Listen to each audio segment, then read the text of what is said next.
हम्म।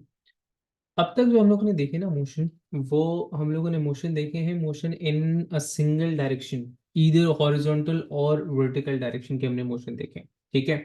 लेकिन प्रैक्टिकली हमारे पास ऐसे भी मोशंस आते हैं जो कि साइमल्टेनियसली दो डिफरेंट डायमेंशंस के अंदर मोशन परफॉर्म कर रहे होते हैं, ठीक है ना। अच्छा, प्रैक्टिकली देखा जाए तो हमारे पास ऐसे ही मोशन होते हैं जो साइमल्टेनियसली तीन डिफरेंट डायमेंशंस के अंदर मोशन परफॉर्म कर रहे होते हैं, but according to this syllabus limitation we'll stick to the two dimensions only, ठीक है।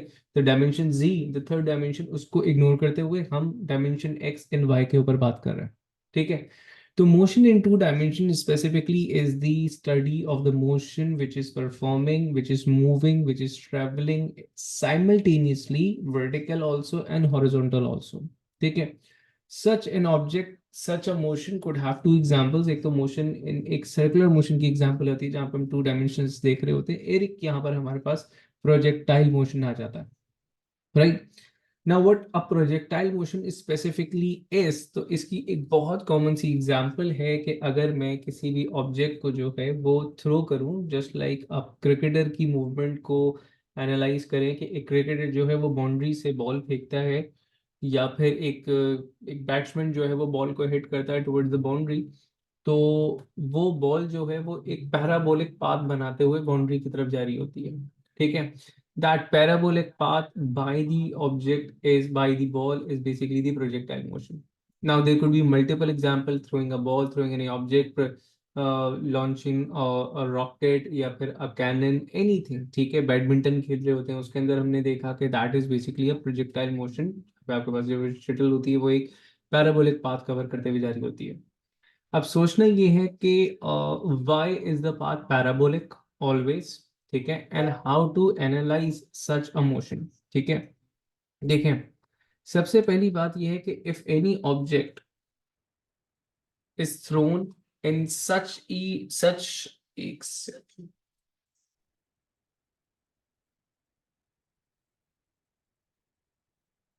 ठीक है, if any object is thrown at a certain angle, कि उसका एक सर्टेन एंगल बन रहा हो फ्रॉम दी हॉरिजॉन्टल, तो the object would have now a velocity in between vertical and horizontal axis, ठीक है। अब टेक्निकली अगर ऐसा जैसे हम लोग लीनियर मोशन पढ़ते हुए आ रहे थे, तो ये ऑब्जेक्ट बिल्कुल स्ट्रेट डायरेक्शन में जाना चाहिए था अगर ये यूनिफॉर्म वेलोसिटी के साथ ट्रैवल कर रहा होता, ठीक है।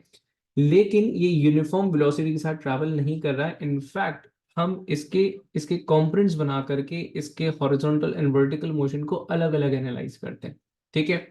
इमेजिन कि एक ऑब्जेक्ट है जिसको हमने वर्टिकल वेलोसिटी इसको जिसको resultant velocity v at an angle theta throw कर रखा हुआ है in the absence of the air resistance, ठीक है। तो ये ऑब्जेक्ट जो है ड्यू टू दिस एंगल एक सर्टेन डिस्टेंस ऊपर भी जा रहा होगा एंड एक सर्टेन डिस्टेंस आगे भी जा रहा होगा, ठीक है। The rate at which it moves vertically upward, that is vertical component of this velocity, जिसमें हॉरिजॉन्टल कंपोनेंट का कोई अमल दखल नहीं होगा, ठीक है। तो अगर लेट्स से कि इसका लेट्स से कि द वेलोसिटी इज 60, तो ये 60 के रेट से ऊपर नहीं जा रहा है, ये एक 60 के सर्टेन कंपोनेंट से ऊपर जा रहा होगा, ठीक है। एंड 60 के सर्टेन कंपोनेंट से ये वर्टिकली ये हॉरिजॉन्टली आगे बढ़ रहा होगा। तो सबसे पहला काम जो हमने करना होता है वो ये कि हम इसकी वेलोसिटी के दो कंपोनेंट्स बनाते हैं, V Y and V X, ठीक है। वी वाई या वी एक्स की जो वैल्यूज हैं, वी नो दैट कि ये हो जाएगा आपके पास वी कॉस थीटा, और ये हो जाता है आपके पास वी साइन थीटा, ठीक है। Now, object performs two different motions simultaneously with these two different velocities. Horizontal motion with this horizontal component, vertical motion with this vertical component. अब velocity के बाद मुझे दूसरी चीज जो सोचनी होती है वो होती है acceleration. Since आपके पास it has no air resistance, तो जब ये ऑब्जेक्ट आगे की तरफ जा रहा होगा या ऊपर की तरफ जा रहा होगा, तो ना इसको बैकवर्ड डायरेक्शन में ना इसको डाउनवर्ड डायरेक्शन में किसी किस्म की एयर रेजिस्टेंस नहीं लग रही है, ठीक है। तो अगर मैं सिर्फ और सिर्फ हॉरिजॉन्टल मोशन की बात करूंगा, so the horizontal motion will remain uniform, ठीक है। Y uniform? यूनिफॉर्म इसलिए कि जिस वक्त मैंने इसको थ्रो कर दिया गया, अब कोई एडिशनल फोर्स तो मैं लगा नहीं रहा हूँ उसके ऊपर, ठीक है ना, the ball just left my hand, ठीक है ना, अब कोई एडिशनल फोर्स नहीं लग सकती। एडिशनल फोर्स लगने के अगर चांसेस थे तो वो थे आपके पास एयर रेजिस्टेंस, जिसको आपने बोल दिया कि जनाब एयर रेजिस्टेंस को हम लोगों ने हटा रखा हुआ यहाँ से। तो वी एक्स रिमेन्स कांस्टेंट या फिर यूनिफॉर्म, ठीक है। और अगर वी वाई की बात करें तो वी वाई एयर रेजिस्टेंस ना भी हो, but V Y remains under the influence of gravity. Vertical motion है ना, तो वर्टिकल मोशन में लाजमी तौर पे आपके पास अनकंडीशनली ग्रेविटेशनल फोर्स, जिसकी वजह से ग्रेविटेशनल एक्सेलरेशन डाउनवर्ड एक्ट कर रही होगी, ठीक है। तो जिस वक्त ये ऑब्जेक्ट ऊपर जा रहा है उस वक्त इसका velocity, vertical velocity is upward and direction of gravity is downward, जिसकी वजह से ये डिसेलरेट करेगा, ठीक है। So the vertical component of the velocity initially was maximum, but due to the gravitational acceleration ये ग्रेजुअली आपके पास डिक्रीज होता चला गया एंड अल्टीमेटली डिक्रीज होकर के जीरो हो जाएगा। जहां पर वर्टिकल कंपोनेंट जीरो हो जाता है, इसका मतलब ये है कि there is no further chance of movement vertically upward. अब ये पॉइंट जहां पर वर्टिकल कंपोनेंट जीरो हो जाता है, that would be referred as the maximum height of the object. ये मैक्सिमम हाइट थी ऑफ दिस प्रोजेक्टाइल, इससे ऊपर ये ऑब्जेक्ट नहीं जाने वाला। फिर क्या होगा, ये ऑब्जेक्ट यहां नहीं रुकेगा, ये नीचे आएगा।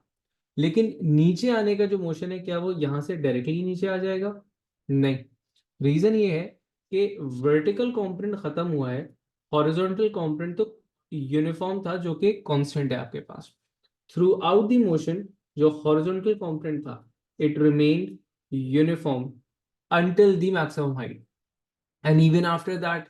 तो उसकी वजह से ऑब्जेक्ट आगे बढ़ता है एंड अब जो ग्रेविटी है वो डाउनवर्ड पहले भी एक्ट कर रही थी, लेकिन अब वो इस वेलोसिटी को ग्रेजुअली नीचे की तरफ इंक्रीज करवा रही होगी। So now object after reaching the first half, after reaching the maximum height, the velocity, the vertical component of the velocity turns backward, मतलब अपनी डायरेक्शन चेंज करेगी। एंड क्योंकि अब ये velocity and gravity same direction में आ गई हैं, तो आपके पास होगा क्या, the vertical component will now increase. So in the first half of the flight, vertical component due to the deceleration, gravitational deceleration zero हुई till zero.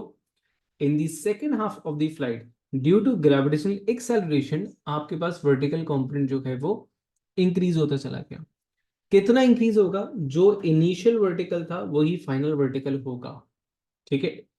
एंड क्योंकि horizontal आपके पास यूनिफॉर्म मोशन था, ठीक है, तो अब पैराबोलिक पाथ का reason, parabolic path का रीजन देखें ये है कि अगर आप वेक्टर ट्राइंगल्स को कंसीडर करें तो उसमें एक साइड आपके पास जो वी एक्स वाली है वो कांस्टेंट है, एंड जो दूसरा साइड है वी वाई वाला वो कंटिन्यूअसली चेंज हो रहा है अंटिल जीरो, एंड फिर इंक्रीज हो रहा है in the negative direction.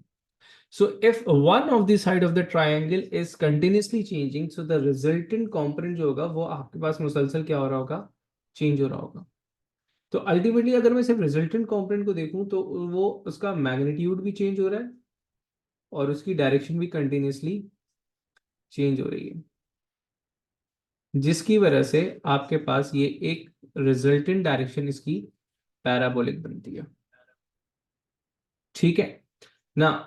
Since जिस तरह आपके पास फर्स्ट हाफ में मोशन डिक्रीज हुआ, उसी तरह सेकंड हाफ में मोशन इंक्रीज हुआ, मतलब increase and decrease of motion was due to the gravitational acceleration. Cause क्योंकि एक ही है, तो आपके पास the path would be a symmetric path. तो यूजुअली क्या करते हैं हम, हमेशा हाफ ऑफ द फ्लाइट को सॉल्व करते हैं and the other part is always a symmetric part of this one, ठीक है ना। अब बिफोर मैं आगे बढ़ूं, मैं आप लोगों के क्वेश्चंस ले रहा हूं यहाँ पे, ठीक है। सर हर प्रोजेक्टाइल मोशन में जो हॉरिजॉन्टल कंपोनेंट है वो सेम ही होगा? यस, अज्यूमिंग दैट कि एयर रेजिस्टेंस नहीं है, तो प्रोजेक्टाइल मोशन हॉरिजॉन्टल कंपोनेंट जो है वो आपके पास यूनिफॉर्म ही रहने वाला है, ठीक है। और सवाल?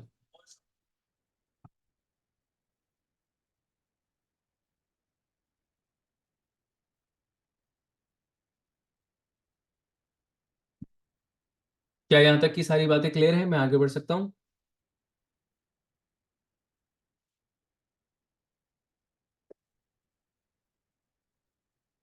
Good.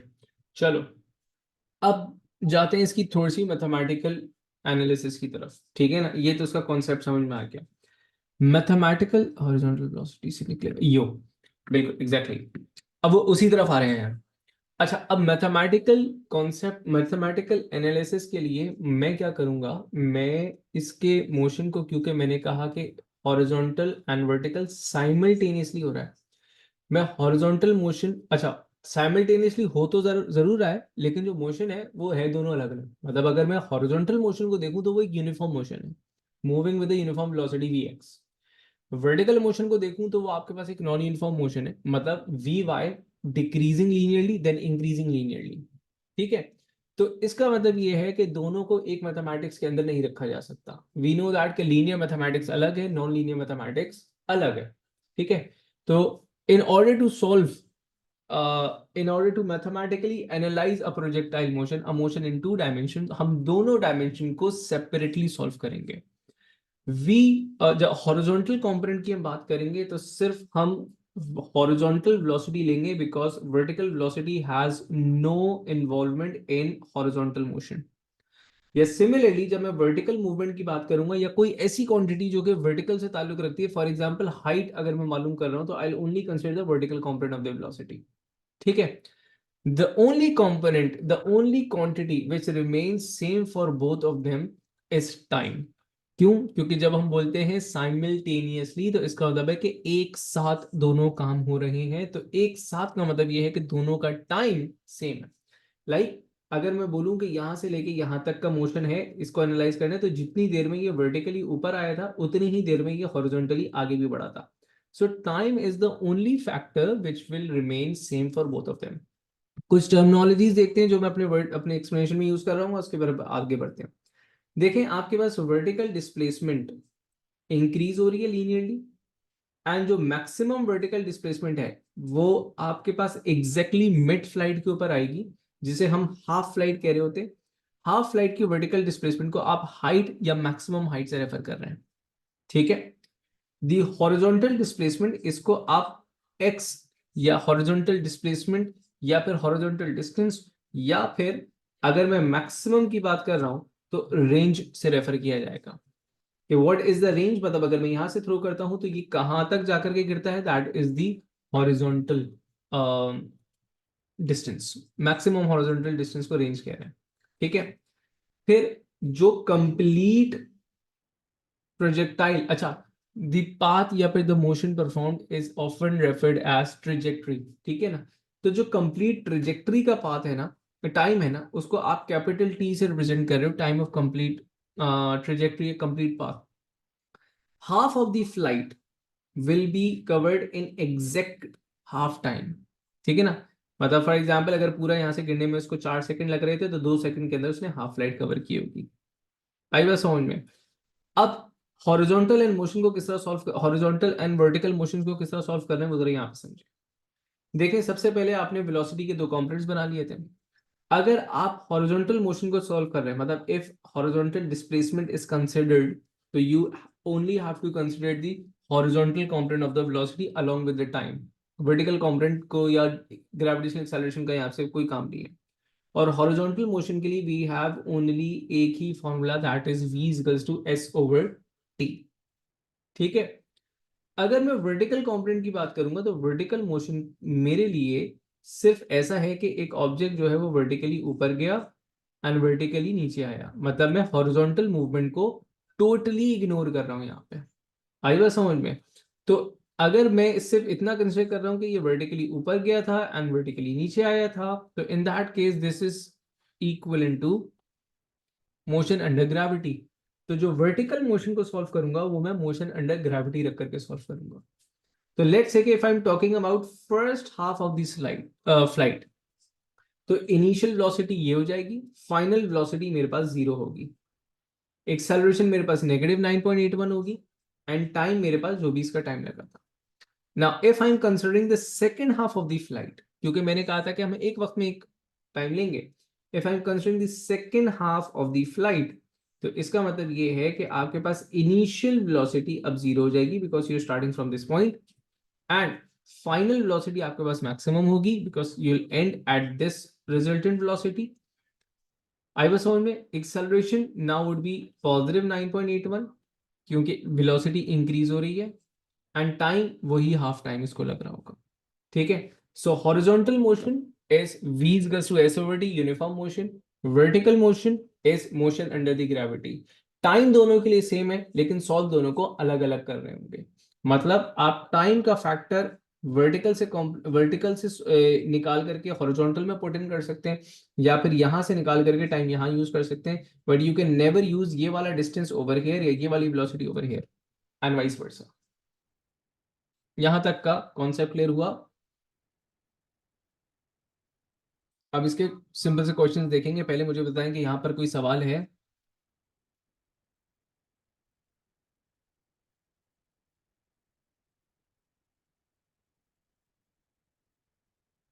Yes, horizontal v equals to s over t से ही निकलेगा।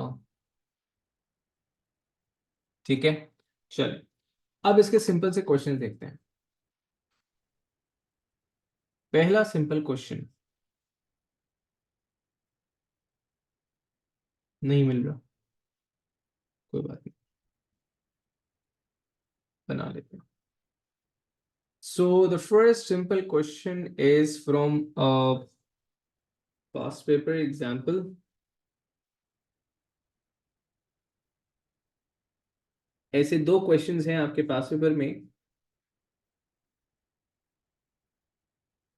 ठीक है, तो लेट्स से कि एक रैंप है कुछ इस तरह का। ठीक है, और उसमें इट्स गिवन दैट कि ये जो वर्टिकल हाइट है this is 2.5 metres for example. ठीक है, आई होप एक मिनट सही से लिख दूं इसको, this is 2.5 metres, right. Now imagine कि देयर वाज अ बॉल जो कि हॉरिजॉन्टली चलती हुई आ रही थी यहां पर। ठीक है, एंड लेट्स से कि इट्स गिवन दैट कि वो विद अ वेलोसिटी v आ रही थी, राइट। अच्छा, अब जैसे ही ये इस एज के ऊपर पहुंचेगी तो आफ्टर रीचिंग दिस एज, ये जो बॉल है ये इमिडिएटली तो नहीं गिर जाएगी। डेफिनेटली इसकी एक सर्टेन वेलोसिटी थी vx, जिसकी वजह से ये थोड़ा सा आगे बढ़ा था। ये vx ही वाली वेलोसिटी जिससे ये चलता हुआ आ रहा था, and due to the effect of gravity अब इसके ऊपर ग्रेजुअली वर्टिकल स्पीड जो है, वर्टिकल वेलोसिटी जो है वो इंक्रीज होना शुरू हो जाएगी। तो rather than following like this, the ball will now follow a parabolic path like this. ठीक है, और this parabolic path is somewhat like the second half. मैं कैसे कह सकता हूं कि it's exactly the second half, क्योंकि इनिशियली इसकी जो velocity at the start of the journey है, मतलब स्टार्ट ऑफ द जर्नी में यहां से ले रहा हूं, दिस इज ओनली vx। इससे पहले इसके पास vy था ही नहीं। तो इनिशियल पॉइंट पे अगर vy मतलब initial value of y zero है तो इसका मतलब है कि this is exactly half mid flight. अब वो ये कहता है कि ये ऑब्जेक्ट जो है at a horizontal distance of 10 metres जाकर के गिर जाता है। ठीक है, आपको वर्टिकल हाइट दे रखी हुई या हॉरिजॉन्टल डिस्टेंस दे रखा हुआ। अब वो आपसे पूछता है find the value of v। ठीक है, assuming that air resistance is negligible, सिर्फ इतनी सी इंफॉर्मेशन दे करके उसने बोला कि v की वैल्यू निकाल दें। अब देखिए v जो है वो एक्चुअली यहाँ पे ये हॉरिजॉन्टल वेलोसिटी है, ऐसा ही है ना, कि जिस वेलोसिटी से ये यहाँ पे चलता हुआ आ रहा था ये अब प्रोजेक्टाइल मोशन में हॉरिजॉन्टल कंपोनेंट वही वेलोसिटी रहेगा। तो इस v की जो बात कर रहा हूँ वो एक्चुअली मेरे प्रोजेक्टाइल मोशन का हॉरिजॉन्टल कंपोनेंट है। अब हॉरिजॉन्टल कंपोनेंट क्योंकि यूनिफॉर्म होता है तो उसके लिए मैं यूनिफॉर्म वाला फॉर्मूला यूज करता हूँ v equals to s over t। ठीक है, तो v जो है वो एक्चुअली वी एक्स है, और वो हो जाएगा आपके पास horizontal distance over the time. Horizontal distance जो है वो आपके पास 10 मीटर्स है, divided by the time. Now the issue is कि I'm not given much information apart from these two heights, these two distances, the vertical and the horizontal. ठीक है, तो अगर मुझे यहाँ पे टाइम पता चल जाए ना, तो मतलब मेरे पास वी एक्स आ जाए, और इसके अलावा मैं और कोई फॉर्मूला लगा ही नहीं सकता, क्योंकि हॉरिजॉन्टल की बात हो रही है और हॉरिजॉन्टल में यूनिफॉर्म मोशन एक ही फॉर्मूला बनता है। तो मैं क्या करूंगा, क्योंकि मेरे पास टाइम नहीं है, लेकिन एक चीज हमें पता है कि ये एक साइमल्टेनियस मोशन है, तो एक काम ये कर सकते हैं कि टी can be calculated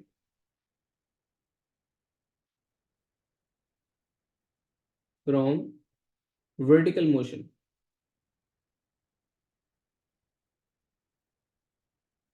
ठीक है, वर्टिकल मोशन से आप टी की वैल्यू निकाल सकते हैं। क्यों? क्योंकि जितनी देर में ये आगे बढ़ रहा है ना साइमल्टेनियसली, उतनी ही देर में ही नीचे आया था, तो मैं इसकी नीचे आने वाला टाइम निकाल लूं, वही टाइम आगे बढ़ने वाला है। कैसे निकाल सकता हूं? अब मैं वर्टिकल मोशन को कंसिडर कर रहा हूं, तो मेरे वर्टिकल मोशन में मेरे पास जो इनिशियल वैल्यू ऑफ वाई है दैट इज 0, मेरे पास जो डिस्प्लेसमेंट है दैट इज 2.5, मेरे पास जो एक्सेलरेशन है दैट इज 9.81, एंड मुझे टाइम चाहिए। ठीक है, तो टाइम चाहिए, और मेरे पास the final velocity, final velocity is neither given nor asked. ठीक है ना, मतलब फाइनल वेलोसिटी का मेरे से कोई ताल्लुक है ही नहीं इस बार। तो which of the equation of motion यहाँ पे लग सकता है आपके पास, जो कि विदाउट फाइनल वेलोसिटी वर्क करता हो। तो you have the formula S is equals to U T plus half A T square. ठीक है, तो मैंने फॉर्मूला यहाँ पे लगाया, S is equals to U T plus half A T square. देखें, इनिशियल वेलोसिटी जीरो होने की वजह से ये u वाला पूरा फैक्टर क्या हो जाएगा आपके पास, जीरो। इस s की जगह मैं इस वर्टिकल डिस्प्लेसमेंट को लूंगा, that is 2.5। Half is a constant, वो ऐसे ही आ जाएगा। एक्सेलरेशन क्योंकि अंडर ग्रेविटी है तो 9.81 रहेगी, एंड यहां से मेरे पास टाइम वो टाइम होगा जिस टाइम में ये वर्टिकली नीचे आया था या फिर हॉरिजॉन्टली आगे बढ़ रहा था। ठीक है, तो इसको थोड़ा सा रीअरेंज कर लेने से मेरे पास टाइम की वैल्यू आ जाएगी, जो कि जल्दी से कैलकुलेट करके आप लोग मुझे बताओगे। टाइम कैलकुलेट करके बताओ जल्दी से।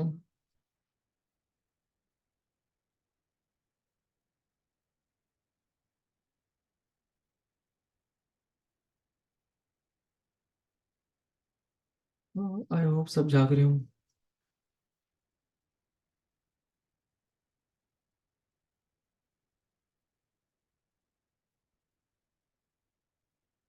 0.71, ठीक है, वेरी गुड, हो गया।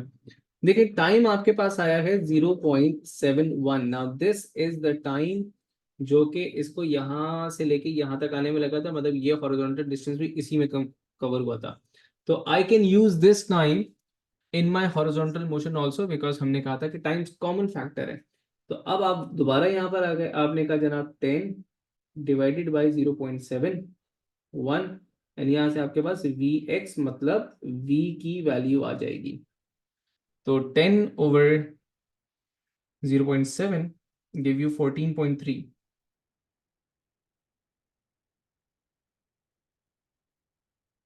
14.08 आ रहा है, तो मैं इसको 14.0 ही लिखूंगा। ठीक है,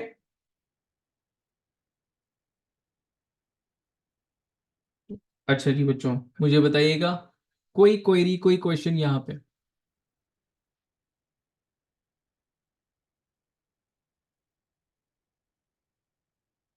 गुड,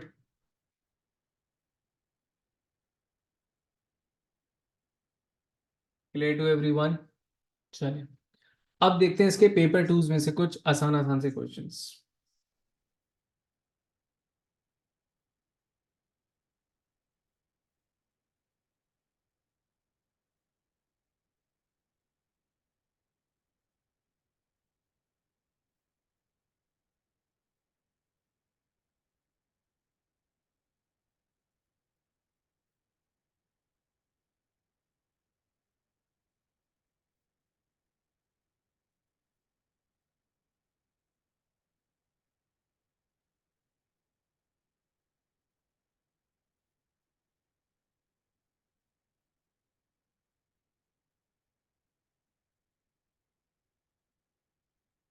चलिए, अ वेरी सिंपल क्वेश्चन, ठीक है।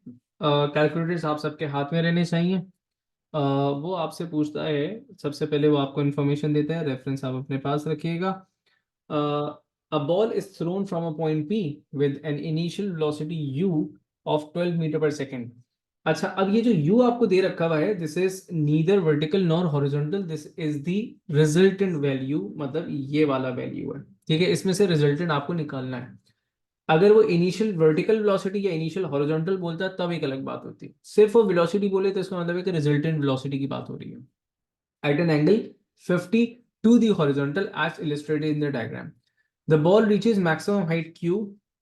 Air resistance is totally negligible. The horizontal component, calculate the horizontal and vertical. देखें horizontal and vertical component जल्दी से हम निकाल देंगे, हमें आता है ये काम कि जो horizontal component होगा वो उसका cosine component होगा, तो वो होगा 12 cos 50, एंड जो vertical component है वो उसका sin component है, वो हो जाएगा 12 sin 50। तो बेटा जल्दी से तो वैल्यूज कैलकुलेट करके बताइएगा आप लोग मुझे।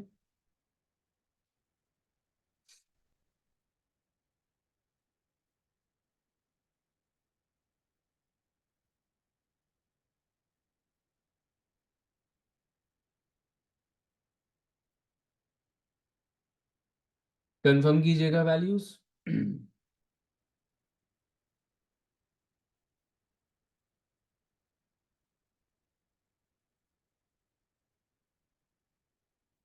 ठीक है, हॉरिजॉन्टल आ गया आपके पास 7.7, 9.2 एग्जैक्टली। चलिए, अब आगे बढ़ते हैं। उसने आपसे बोला था कि show that the maximum height reach by the wall is 4.3। Maximum height का मतलब ये है कि ये एक वर्टिकल क्वांटिटी की बात हो रही है। वर्टिकल क्वांटिटी होने का मतलब ये है कि आप ये वाली वेलोसिटी को कंसीडर करने वाले हैं, ठीक है। कौन सी? 9.2 को। सही है। अब आपको ये पता है कि उसने मैक्सिमम हाइट पूछा है, तो मैक्सिमम हाइट का मतलब ये है कि फाइनल वर्टिकल कंपोनेंट जो है वो आपके पास हो जाना चाहिए 0, और इनिशियल वर्टिकल कंपोनेंट जो है वो आपके पास रहेगा 9.2, जो कि आप लोगों ने अभी ऊपर कैलकुलेट किया था। सही है। क्योंकि इट्स अ वर्टिकल मोशन, तो यहाँ पर एक्सेलरेशन की वैल्यू रहेगी आपके पास -9.81। नेगेटिव इसलिए क्योंकि ये ऊपर जाते वक्त डीसेलेरेट कर रहा है, और मुझे डिस्प्लेसमेंट शो करनी है एंड टाइम नहीं गिवन है। So the formula that would relate these four quantities, वो आपके पास कौन सा है? इक्वेशन ऑफ मोशन में से तलाश करें जल्दी से। मुझे वो फॉर्मूला बताओ जो इन फोर क्वांटिटीज को रिलेट करेगा।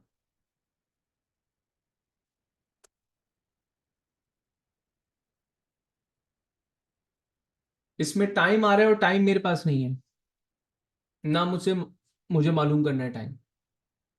तो time is, you know, not are concern, तो I look for any formula that works without time. Exactly देखो, जब डेटा पढ़ रहे हो ना तो अपने जहन में फौरन जो है ना चीजें देखते रहा करो, क्या चाहिए, क्या मांगा है, क्या क्या गिवन है। और जो चीज नहीं गिवन ना उसने मांगी है, तो मतलब that's not our talk right now ना। तो टाइम नहीं था, टाइम जो है ना टेबल से निकाल दिया हम लोगों ने। आपके पास जो फॉर्मूला बचा है ना, जो इन चार क्वांटिटीज को विदाउट टाइम रिलेट करेगा, that is v² - u² is equals to 2as। इतने एक्सपर्ट हो जाओ, मैं कोई अलग से फॉर्मूला नहीं बनाऊंगा कि this is vy u 2gh, नहीं। ऑल्दो के एक सिंप्लीफाइड वर्जन बनाया हुआ है, लेकिन देखो मैं क्यों करूं ऐसा, जब ये फॉर्मूला लगता ही नॉन यूनिफॉर्म के लिए है और वर्टिकली नॉन यूनिफॉर्म है। तो वी नो दैट कि we are talking about Y components यहाँ पे। तो आपको पता है कि ये vertical final velocity is has to be 0 at maximum height. तो भाई साहब आपके पास क्या हो जाएगा? -9.2 का स्क्वायर, और 2 बिकॉज इट्स डीसेलरेटिंग, ऊपर जा रहा होगा, वेलोसिटी की डायरेक्शन अपवर्ड से, ग्रेविटी की डायरेक्शन डाउनवर्ड से, तो ग्रेविटी को मैं नेगेटिव लूंगा। मैंने यहाँ पे लिखा -9.81, और s जो है वो मुझे प्रूफ करना है यहाँ पे, तो माइनस और माइनस क्या हो गया मेरे पास? कैंसिल आउट हो गया। बचा क्या मेरे पास? s की वैल्यू मेरे पास बचेगी 9.2 का square divided by twice of 9.81। साबित करो कि ये वैल्यू वही आ रही है जिसको जो आनी चाहिए।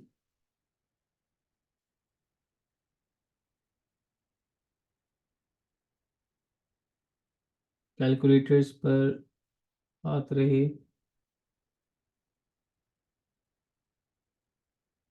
बेटा मेरे पास ये वैल्यू आ रही है 4.313, मतलब हमने बस साबित ही करना था, यस वी हैव 4.3 मीटर्स का हाइट। ठीक है, गुड हो गया। अच्छा अब देखें कि उसने लास्ट पार्ट में बोला आपसे डिटरमाइन, यहां पे ना आपके कॉन्सेप्ट का जरा सवाल है। Determine the magnitude of the displacement P Q. Displacement P Q का क्या मतलब है? देखें एक चीज जो अभी तक हम लोगों ने बात, हमने बोला एक्चुअली जो ये कवर कर रहे हैं ना, वो कर रहा है डिस्टेंस, क्योंकि जो इसकी प्रैक्टिकल मूवमेंट है वो एक कर्व पाथ में है, और हम एनालाइज कर रहे हैं एक वर्टिकली अपवर्ड आना या हॉरिजॉन्टली आगे जाना। इसने इन तीनों में से कुछ नहीं मांगा, ना इसने वर्टिकल अपवर्ड पूछा, ना इसने हॉरिजॉन्टली फॉरवर्ड पूछा, ना उसने कर्व्ड पाथ का डिस्टेंस पूछा। उसने पूछा डिस्प्लेसमेंट पी क्यू बता दें, जो ये कवर भी नहीं कर रहा है। डिस्प्लेसमेंट पी क्यू क्या होगी बेटा? डिस्प्लेसमेंट पी क्यू आपके पास पी से लेके क्यू तक की एक स्ट्रेट लाइन है, इसकी ये बात कर रहा है। बहुत ही यूनिक लेवल का सवाल आ गया ये। ठीक है, अब ये किस तरह निकल सकता है आपके पास? देखें, if you have and you do have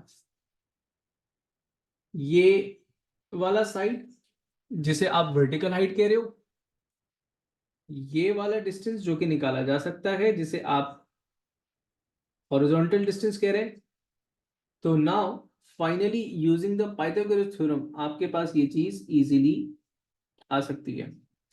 आपके पास ये जो डिस्टेंस है दिस इज 4.3,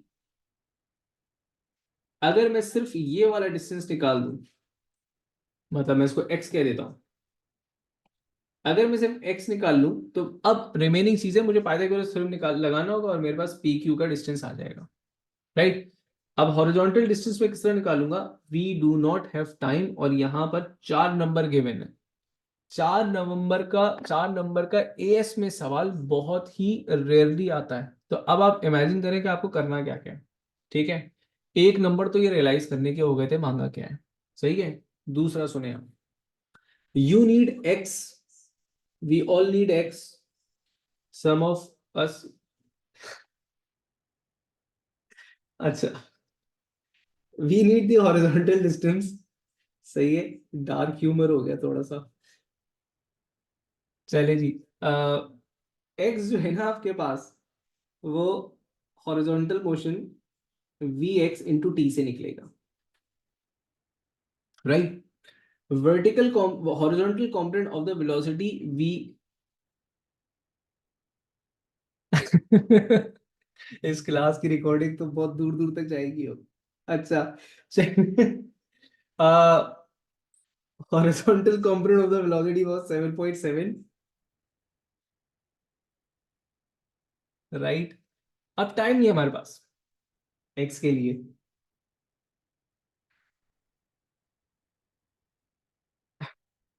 हमें एक्स के लिए टाइम चाहिए थोड़ा सा, ठीक है? तो वो टाइम जो है हम और वर्टिकल कंपोनेंट से निकाल सकते हैं। चलो ठीक है, नाउ लिसन। टाइम जिस तरह अभी हम लोगों ने प्रीवियस क्वेश्चन सॉल्व किया था कि टाइम को जो है वर्टिकल कंपोनेंट से सॉल्व करेंगे। वर्टिकल कंपोनेंट का हमारे पास इंफॉर्मेशन क्या क्या है? वर्टिकल कंपोनेंट के लिए वी हैव इनिशियल वेलोसिटी। अच्छा मैं इसको v equals to u plus a t से भी सॉल्व कर सकता हूँ फॉर टाइम, राइट? अच्छा, v क्या है आपके पास? v has to be zero because finally ये मैक्सिमम हाइट पे जाएगा, वर्टिकल कंपोनेंट जीरो जाना है। अच्छा, initial velocity, initial vertical component was 9.2, ठीक है, और आपके पास जो एक्सेलरेशन थी दैट वाज 9.81, और टाइम यहां से हम निकाल लेंगे। तो टाइम की वैल्यू आपके पास हो जाएगी -9.2, क्योंकि on the other side of the equation जा रहा है -9.81। नेगेटिव और नेगेटिव कैंसिल आउट हो जाएगा, तो x के लिए जो हमारे पास टाइम निकल कर आ रहा है वो 0.94 सेकेंड्स है। I guess more than enough. ठीक है, now using this time to calculate the value of the horizontal displacement, तो x के लिए 7.7 इंटू 0.94, तो आपके पास ये आ जाएगा 0.77 इंटू 0.94 इज 0.7। अच्छा नहीं नहीं नहीं, मैंने गलत कर दिया। 7.7 इंटू 0.94 इज 7.2। जो हॉरिजॉन्टल डिस्टेंस मेरे पास आ रहा है दैट इज 7.2 मीटर्स। ठीक है, so now finally vertical displacement तो था, हॉरिजॉन्टल आ गया 7.2। अब पी क्यू किस तरह निकलेगा, पी क्यू आपके पास निकलेगा, अब आप ये देख रहे हो कि ये आपके पास एक राइट एंगल ट्रायंगल बना हुआ है, तो आप पाइथागोरस थ्योरम यहाँ पे लगाओगे। किस तरह लगेगा पाइथागोरस थ्योरम, आपके पास ये रहेगा P Q would be equal to 4.3 का स्क्वायर प्लस 7.2 का स्क्वायर अंडर द रूट। तो जल्दी से ये कैलकुलेशन भी कर लीजिए मेरे साथ साथ। 4.3 square plus 7.2 square that is 8.4। तो जो डिस्प्लेसमेंट इसने कवर की है दैट इज 8.4। ठीक है, this was actually asked for. सही है, तो आप देख सकते हैं कि 4 नंबर की कैलकुलेशन थी, तो डेफिनेटली इसमें काफी कुछ मैटर करेगा आपके लिए। So the questions are very simple, just we have to realise the quantities, कहाँ पे कौन सी क्वांटिटी जो है वो यूज करनी है। यार सारिम को गम लग गए सर, क्या याद दिला दिया आपने, है ना। चले, since we do not have much time के मैं यहाँ पर एक एक सवाल करवा सकूं, और हम मुझे एक कॉन्सेप्ट इसका डिस्कस करना था ऑफ इट्स एनर्जी, तो वो मैं नेक्स्ट क्लास के लिए छोड़ रहा हूँ। But in the mean time हम 10 मिनट के अंदर एक काम जरूर कर सकते हैं, वो हम डिस्कस कर सकते हैं इसके मोशन ग्राफ्स। ठीक है, motion graphs of any object which is performing a projectile motion या फिर मोशन इन 2 डायमेंशंस। ठीक है, अब देखिए आपके पास ऑब्जेक्ट का, अगर मैं वर्टिकल वेलोसिटी टाइम ग्राफ बनाऊंगा, तो for this motion we have 2 velocities भी हो सकती हैं। ठीक है, and we may consider component wise also. ठीक है, तो सबसे पहले कंपोनेंट वाइज डिस्कस कर रहे हैं। अगर मैं हॉरिजॉन्टल मोशन की बात करूंगा, तो हॉरिजॉन्टल कंपोनेंट जो है वो एक कांस्टेंट वेलोसिटी रखता है vx through out the motion. So let's say this was the time, जो कि पूरा ट्रेजेक्टरी का टाइम था। यहां पर एक parallel to the horizontal axis एक कांस्टेंट लाइन बन जाती है, this represents vx horizontal component, क्योंकि वो यूनिफॉर्म मोशन था। ठीक है, area under this graph will give you the horizontal distance या फिर रेंज जिसे हमने नाम दिया था। और अगर मैं इसके वर्टिकल कंपोनेंट की बात करूंगा, तो वर्टिकल कंपोनेंट का ग्राफ इज स्लाइटली डिफरेंट। क्यों वर्टिकल कंपोनेंट, अगर मैं इसको फुल फ्लाइट की बात कर रहा हूं, क्योंकि यहाँ पे तो फुल फ्लाइट में initially vertical component was maximum and positive, क्योंकि वो ऊपर जा रहा था। ठीक है, तो इनिशियली आपके पास पॉजिटिव एंड एक सर्टेन मैक्सिमम वैल्यू यहाँ पर बन गई। ठीक है, उसके बाद जैसे जैसे कि ऊपर जा रहा था, एक कांस्टेंट डिसेलरेशन इसके साथ साथ चल रही थी, दैट वाज नेगेटिव 9.81। तो ये नेगेटिव साइन ग्रेडियंट का नेगेटिव होना बताएगा, तो gradient would be negative over here, and 9.81 की फिक्स वैल्यू मतलब ग्रेडियंट आपके पास कांस्टेंट होगा। तो एक कांस्टेंट ग्रेडियंट के साथ the value would decrease to 0। जिस पॉइंट पर ये 0 हो रहा है दैट इज द पॉइंट जब वो अपनी मैक्सिमम हाइट पर पहुंचा था, या फिर हाफ फ्लाइट पर पहुंचा था, व्हाटसोएवर हम इसको कहना चाहेंगे।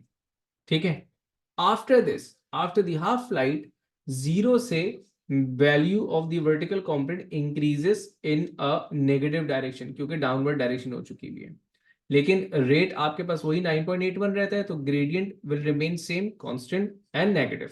तो उसी ग्रेडियंट को कंटिन्यू करते हुए the value would increase now to the same value जहां पर ये डिक्रीज हुआ था, जहां से डिक्रीज होना स्टार्ट हुआ था। तो इसका मतलब ये है कि जो इसकी फाइनल वेलोसिटी होगी ये वाली, this has to be negative v y, same values होनी चाहिए। एक बात, ये mid flight exactly mid time के अंदर आना चाहिए। दूसरी बात, एंड वेन एवर ड्रॉइंग, तो ये याद रखना चाहिए कि जिस पॉइंट तक आपके पास हॉरिजॉन्टल मोशन है उसी टाइम इंस्टेंट के लिए आपके पास, उसी टाइम पीरियड के लिए आपके पास वर्टिकल मोशन भी आना चाहिए। बाज एक जगह जैसे क्वेश्चन हम डिस्कस करेंगे probably in the next class, तो बच्चे अक्सर यूं उसको लंबा खींच देते हैं, एंड वो चालाकी में क्या करते हैं, वो एक्सेस भी लंबे देते हैं बना के, पॉइंट आपके पास यहाँ तक होता है, बच्चे यहाँ तक खींच देते हैं और यहीं पे इसका नंबर कट जाता है। तो इस बात को स्पेसिफाई करने, भाई हॉरिजॉन्टल वेलोसिटी उस वक्त तक थी जब तक ये ट्रैवल कर रहा था सेम टाइम पीरियड के लिए, ठीक है। अगर मैं इसका रिजल्टेंट वेलोसिटी बनाता हूं, तो रिजल्टेंट वेलोसिटी का ग्राफ टेक्निकली तो हमारे सिलेबस में नहीं है, लेकिन मैं जनरली बता देता हूं। देखिए रिजल्टेंट वेलोसिटी जो होगी ना, वो इसकी ग्रेजुअली डिक्रीज होगी to zero, sorry not to zero, because v x complete रहेगा, तो रिजल्टेंट वेलोसिटी जो है वो आपके पास एक सर्टेन वैल्यू तक डिक्रीज होगी, ठीक है, जीरो नहीं होगी, और उसके बाद उसी तरह इंक्रीज होगी इस तरह, क्योंकि ये एक वियर्ड सा ग्राफ है और कुछ भरोसा नहीं है कि एग्जामिनर जो है इसको कभी दे भी दे, लेकिन ये ग्राफ जो है वो हमारे पास टेक्निकली इस टाइप का कुछ ग्राफ बनना चाहिए, लेकिन वो देगा नहीं। तो हम क्या करते हैं, हम इसका एक स्पीड टाइम ग्राफ बनाते हैं, मतलब we are only concern about the magnitude. अब हम डायरेक्शन वाली चीज को छोड़ रहे हैं, डायरेक्शन वाली मैंने बोला ना कि यही ग्राफ डिक्रीज होगा, फिर वो नेगेटिव एक्सिस पे इंक्रीज हो जाएगा, सही है। सो देखिए, अब I am talking about the resultant magnitude, और resultant magnitude even at the highest point zero नहीं है, क्योंकि हमने तो पहले उसको तोड़ रखा पता v x and v y में, लेकिन मेरे लिए जब वो डिक्रीज हो रहा है और डिक्रीज होकर के फाइनल पहुंचा, तो उसकी एक स्पीड की वैल्यू थी इन टर्म्स ऑफ वेक्टर, वो वी एक्स से बराबर था, लेकिन जीरो तो नहीं था। तो अब क्या होगा आपके पास, अगर मैं स्पीड टाइम ग्राफ की बात करूंगा, तो स्पीड आपके पास रिजल्टेंट की बात हो रही है, इसलिए नॉन लीनियरली इंक्रीज हो रही होगी, सॉरी नॉन लीनियरली डिक्रीज हो रही होगी, ठीक है। नॉन लीनियर होना क्या है, क्योंकि इसके अंदर v x and v y दोनों है, वी एक्स कॉन्स्टेंट है, वी वाई लीनियरली डिक्रीज हो रहा है, तो रिजल्टेंट आपके पास कुछ इस टाइप का बना। So the value of the speed या फिर magnitude of the velocity will decrease non uniformly to a certain lowest point. ये जो सर्टेन लोएस्ट पॉइंट बनाया ना आपने, लीस्ट पॉइंट, कि भाई इससे ज्यादा कम नहीं होना चाहिए, ये एक्चुअली वी एक्स की वैल्यू थी, क्योंकि जब वी वाई का कॉम्पोनेंट खत्म हो जाएगा तब वी एक्स तो बचेगा ही ना, तो ये least point is basically v x, and जिस पॉइंट पे ये होगा that is basically the half flight, and उसके बाद ये इसी फैशन के साथ इंक्रीज हो जाएगा इस तरह। तो this would be the final velocity, जिस इनिशियल स्पीड से स्टार्ट हुआ था उसी इनिशियल स्पीड पर, उसी फाइनल स्पीड पर ये अपना मोशन को एंड कर रहा होगा। आई बात समझ में? Now the last graph is the acceleration time. Simple and easy. Throughout the motion, जिस वक्त वो ऊपर जा रहा था तब भी gravity was constant and negative 9.81, जब वो नीचे आ रहा था तब भी gravity was constant and negative 9.81। तो थ्रू आउट दी मोशन आपके पास ग्रेविटी की वैल्यू, मतलब एक्सेलरेशन की value would be equal to 9.81 negative axis के ऊपर एक स्ट्रेट कॉन्स्टेंट लाइन। क्यों? क्योंकि ग्रेविटी तो पूरी ट्रेजेक्ट्री के अंदर चेंज नहीं हुई थी। तो are these three graphs clear to everyone?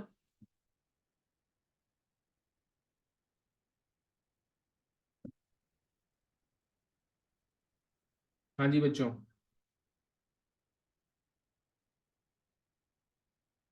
Maximum height पे वर्टिकल कंपोनेंट वेलोसिटी जीरो होगी, रिजल्टेंट वेलोसिटी जीरो नहीं होगी।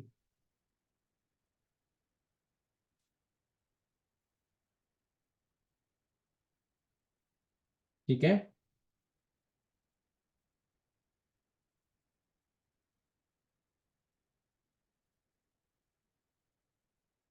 चले। अच्छा, वील बी डूइंग एक इसका छोटा सा कॉन्सेप्ट है, बहुत छोटा सा, एनर्जी से रिलेटेड क्वेश्चंस के अंदर आ जाता है, काइनेटिक एंड पोटेंशियल एनर्जी का एक की पॉइंट है, उसको डिस्कस करेंगे, 10 मिनट की बात है वो, नेक्स्ट क्लास के अंदर इंशाल्लाह।